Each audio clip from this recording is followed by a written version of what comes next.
Let's review this new A$AP Rocky album, Don't Be Dumb. The highly anticipated new A$AP Rocky album, one that comes after several delays and changes, and Rocky definitely does not shy away from that topic on this project, especially on the first half of the album where there's a ton of bars about the fact that people were waiting for this album, that they were frustrated with that wait, and the fact that Rocky simply does not care what those people say or think. And don't get me wrong, I love Rocky's boastfulness and braggadocio. It's one of the things that's made me a huge fan of his over the years. But it does get to a point of being sort of hard to take seriously when it's so overdone, and when it's on an album that I don't think entirely lives up to the hype.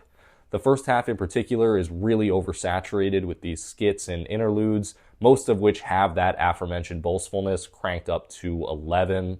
There are still some great tracks that I keep going back to, songs like No Trespassing, Stole Ya Flow, and a classic Rocky stoner anthem with Stay Here for Life.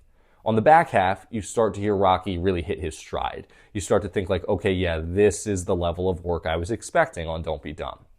Punk Rocky's title is a bit of a misnomer. The song's more of an indie rock feel than a punk feel, but the song itself is great. It almost plays like a Sundress Part 2, although I do prefer the original Sundress to this cut. You have a really compelling duet with Doechii on Robbery. It has this like 50s or 60s jazz era sample that is executed to perfection.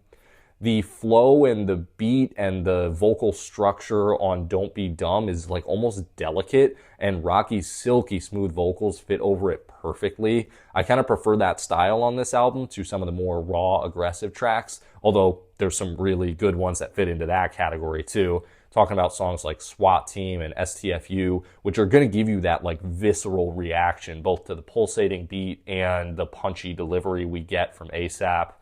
The production on the end is beautiful. It's the kind of thing I was expecting more of on a project that promised to feature Danny Elfman and collaborations with Tim Burton, where it was suggested you'd have that kind of movie soundtrack and score feel stylistically. I think that like hype and expectation thing that I've mentioned a few times now is kind of where this album falls short.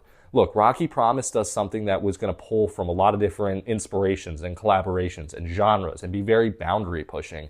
I just don't think it fits those descriptors very well.